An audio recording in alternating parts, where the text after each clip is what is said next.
Don't let anyone stop you from it. I remember one time, my parents used to own Baskin Robbins, like a franchise.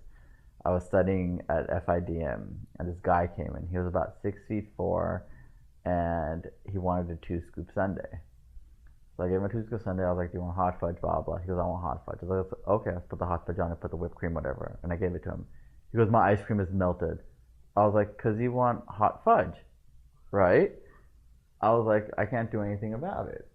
And then so he started arguing with me. So I said, "Fine, I'll make you another one." So I made him another one, and his ice cream melted again because he wanted hot fudge. I was like, "Dude, there's hot fudge on it. I can't do anything about it." You know? He goes, "Are you gonna be stuck here working the rest of your life?" I was like, "No, I'm like my parents in I'm studying." He goes, "What are you studying?" He goes, "Fashion." I go, "Fashion design." He goes, "Well, good luck with that."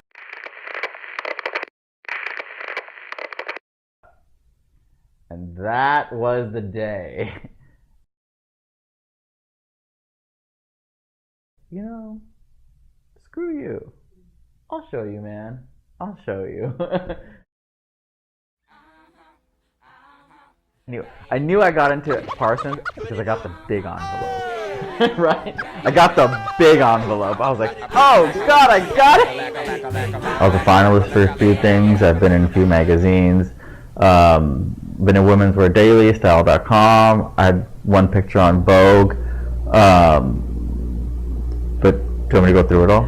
So when I graduated high school, when many years ago, 10 years ago, right, in 2003, culturally, I'm supposed to be a doctor or a lawyer, something in the medical field, something that'll bring me six figures.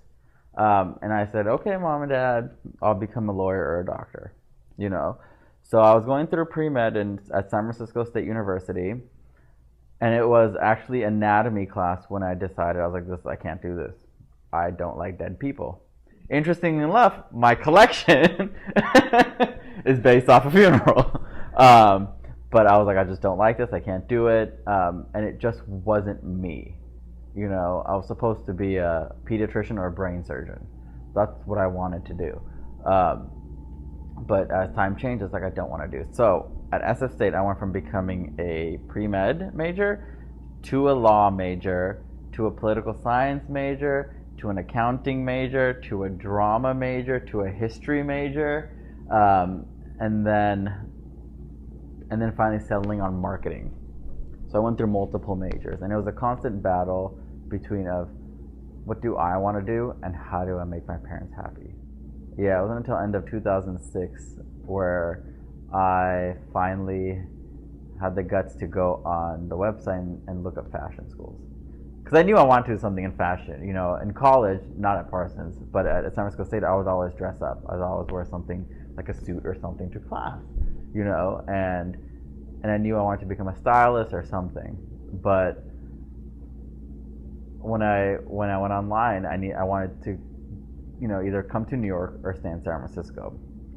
And I knew back then Parsons was out of the question because I could not draw, I could not sew, I could not conceptualize. I didn't know anything at all what goes into design. I just thought you sketch and you make. At FIDM, when I was applying to, sorry, going back 2 years, when I was applying to FIDM, I applied to FIT just for the hell of it. FIT, I came here, I came for the interview, everything. FIT rejected me. I said, "Okay, I'll go to FIDM." But I still knew Parsons was out of the question. It was just too way expensive. It was just a lot was going on. And then graduated FIDM. I got a job at Clinique for 1 year, just to bring in some money because I was like, okay, you know, there was no jobs in San Francisco.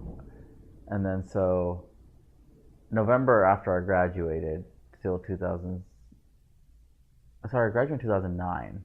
2009 I graduated. 2010 I applied to, at the end of 2009, sorry, I applied to Parsons and FIT again. Um, Came here for the Parsons interview. I went to all the events, you know, they have events if you're interested. So I networked as much as I can, you know.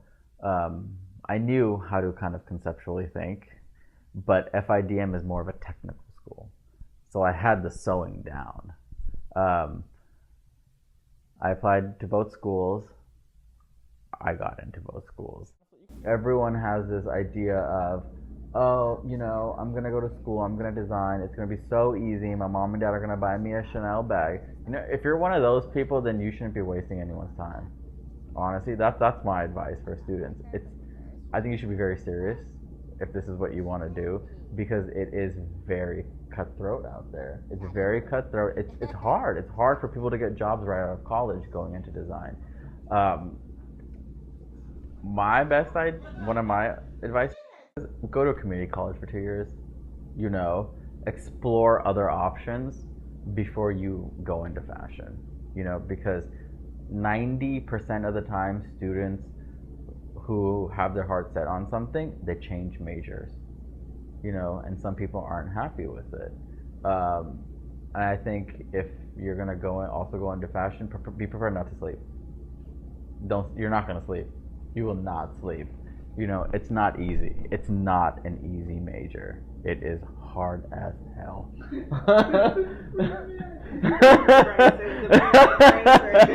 So the inspiration for my collection was actually my grandfather's funeral, and it became the idea of letting go. So for 7 years, I felt like I held a burden on my shoulder, because I just felt like he wasn't let go the proper way. Someone in particular just wanted to be done really quickly and just have it out of the way. It was the first death in the Singh family, so it was more like we don't know how to handle it. But a lot of us were pretty mad the way it was handled. A lot of people didn't get there enough time. Some people couldn't make it. It was just, we were already sitting there in the funeral home, and then they wheeled in the casket when the body wasn't even ready or anything. So that pretty much made a lot of us upset, and we still talk about it to this day. And I still feel, even though this collection is very significant to me, I feel like that every collection I do from now on is gonna have a little piece of him in it. I'll state, if you ask anyone, I'm a very happy person. I joke around a lot. Right? Like, I joke around a lot. I'm just silly. When I design, it's the opposite of that. It's emotions and stuff, based on how I'm feeling and stuff. Because a lot of people don't see what's underneath the skin. It's easier to design a collection from flowers. Everyone did it. Flowers, rainbows, clouds, whatever. But I would design the process of a flower dying from the beginning to where it ends its life. Something for me like that. I just feel like there's more symbolism behind it. There's more emotion put into it. That's why I think I think that's where my niche is, and I think those are the things that usually inspire me.